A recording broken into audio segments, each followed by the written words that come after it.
So I am very happy to say a few introductory words about this book, Bharatiya Ganitam, Volume 1. It's indeed a very novel work which has been undertaken by 4 enthusiastic scholars who are distinguished by their great love for Sanskrit as well as for the Indian mathematical tradition. And Samskrit Bharati has inspired them to take up this project under Sanskrit Promotion Foundation. And this project actually is one of bringing the great Indian classics in mathematics, introduce them to our younger generation. So it has been written as an auxiliary to the textbooks of classes 6 and 8. So any student of class 8 can read this book very profitably. These scholars have gone through a large number of source works of Indian mathematics, in Sanskrit mostly, and they have looked up various scholarly studies and translations prepared on them by scholars all over the world. And they have presented this material in a very lucid fashion, in a very interesting manner, with examples, problems, etc. For the students. It has 2 parts. One part which sort of covers mostly material which is already there in their NCERT or state board textbooks in arithmetic or algebra, geometry or trigonometry, etc. And the second part introduces certain topics which are there in Indian mathematical texts and which can be studied with profit by our students. It's of the level of the students of classes 6 to 8. And so such topics, something on history of mathematics, something on the very interesting constructions, geometrical constructions in Shulba Sutra, something on the magic squares, etc. are included in part 2. Now, what is the background of all this exercise? Indian mathematics and astronomy was a flourishing, mathematics went largely with astronomy in Indian tradition, was a flourishing tradition till the 18th century, and it continued even partly into the 19th century. And there was an eclipse of this tradition in the 19th century, mainly due to the policies of the British rule, that they removed all support that was available from the public resources for the indigenous education system and implanted a new system of education, mainly in English language, which completely neglected all studies of Indian traditional knowledge systems. These studies, of course, revived in the 20th century by many great Indian scholars who started editing the ancient classical texts of our different shastras. And many Indians also started distinguishing themselves in the modern study of mathematics. And the greatest example, of course, was Ramanujan in early 20th century. So India has emerged as a major player in the modern world of mathematics, but we seem to have gotten rather disconnected, or our experts do not have any detailed or exact or reliable knowledge of what was achieved in this tradition, and therefore they are sort of disconnected with the Indian genius of mathematics. And often we are also confused by distorted narratives on Indian history and its knowledge systems, which have been produced in the last 1 or 2 centuries. So all this changed really during our nationalist movement. And in fact, say for instance, if one sees the history of mathematics written by D. Smith in 1925 and compare it with the history of Hindu mathematics written by the great scholars Datta and Singh, produced in 1935-38, you will see that how little of Indian mathematics was known to the modern scholars of history of mathematics in the 1920s. So Datta and Singh created a completely new trend. And many great scholars like C.T. Rajagopal, C.N. Srinivas Iyengar, T.A. Saraswati Amma, K.S. Shukla, K.V. Sharma, R.C. Gupta have continued this tradition in the post-independence era. And in modern times, books have been written on Indian mathematics by George Joseph, Divakaran, Plofkar, and many other scholars.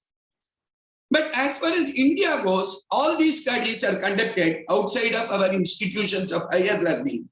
And this is indeed a great lacuna which has to be filled in. And currently there are about half a dozen institutions of higher learning like IITs and ISETs and some universities, modern universities, which do undertake some courses on this Indian traditions of sciences and especially mathematics and astronomy. Our interest in this arose when we thought that there should be regular courses on Indian mathematics at the level of university students. And this Professor Sriram and Professor Ram Subramanian and myself, we did in 2013 as a part of a course of 40 lectures under the NPTEL scheme. And this is a course whose videos are available and that slides are available in the NPTEL and YouTube platforms. And this can be conducted as a course for 1 semester or 2 semesters in first year science or engineering undergraduate studies. But while doing this, we realized, in fact, many of the audience came up also with the same question, that why is it that we don't teach much of this material that our school students should also know? And why is it this is not taught in our schools? So this is a problem which we have to handle, apart from conducting research and courses of study in our institutions of higher learning. We will have to bring in this knowledge into our school curriculum.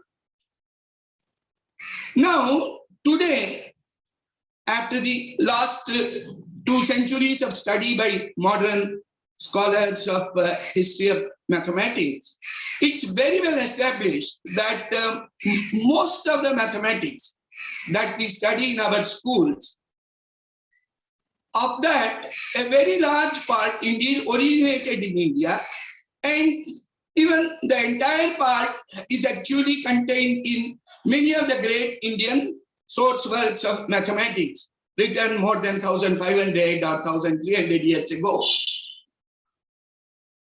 But this fact, we do not find it mentioned in our school curriculum, and we do not relate to the work done in India in any manner.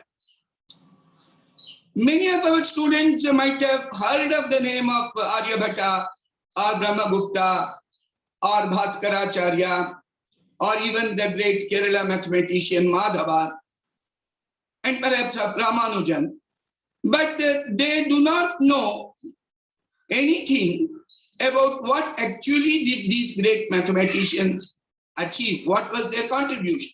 They will not be able to say a couple of sentences which are authentic and correct on the work of these great mathematicians whose names they have heard. And this is not special to mathematics alone.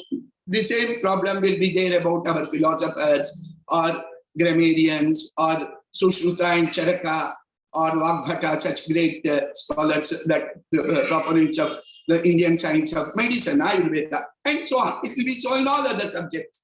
But mathematics is indeed a subject which is learned by all the students in our school system. So in the first 10 years, perhaps more than 10 to 12 crore students learn mathematics, and indeed learn that mathematics which is very well discussed in our older textbooks such as Lilavati of Bhaskaracharya. But we do not see any trace of this in the way we learn it. And so it is completely disconnected from our culture, our tradition, etc. So this is a problem which we need to correct in our school curricula, and perhaps that will be attended to in the next few years or in the next decade at least. So we thought that at least for the students who know the Sanskrit language, who have some admiration or motivation for learning Sanskrit language, books should be produced which introduce the material which is already there in their school textbooks. In the forum, it was taught in our older textbooks. What is more important is the kind of examples, the kind of illustrations, the kind of beautiful verses in which they presented all these mathematics is something that will catch their attention and actually increase their love and motivation for studying mathematics.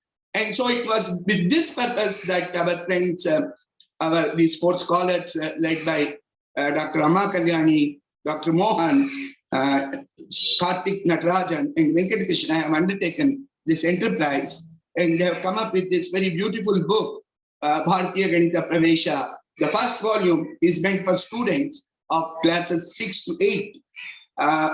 They are actually also actively working on subsequent volumes, which will cover the mathematics which is covered in our classes 9 and 10, and perhaps another volume which will cover the mathematics that is covered in our classes, in our senior secondary classes 11 and 12.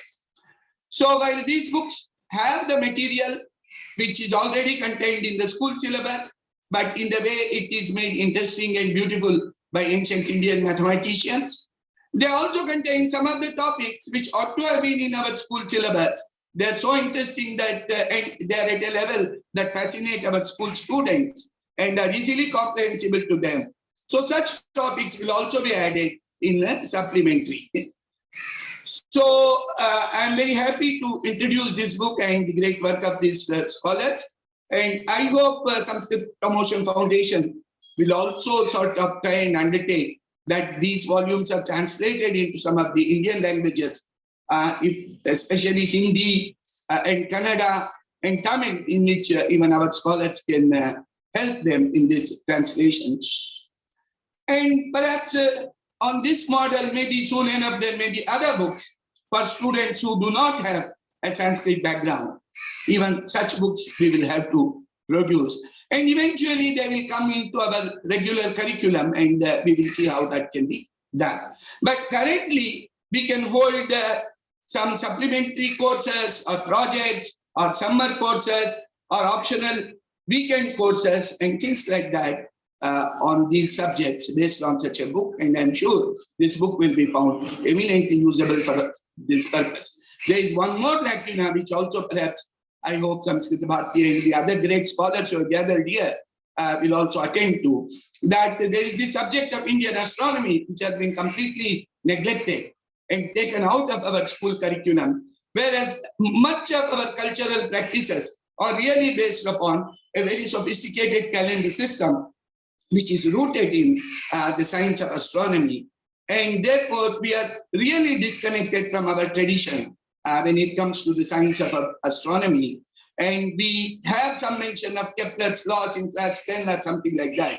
But we don't know what the nakshatras are there in the sky, or what is meant by a particular tithi or a nakshatra, or even our understanding of eclipses and things like that. And I'm sure there will be books produced on that at school level. And this subject, which was very common in schools in Indian tradition, till middle 19th century, and which was studied at least at a higher classes even in 20th century as a part of curriculum, and has completely gone out now, will get reintroduced. With this, I am happy that I am being given this occasion, and I am grateful to Sanskrit Promotion Foundation and these great scholars for associating with me in producing this book. I thank you all. Namaste.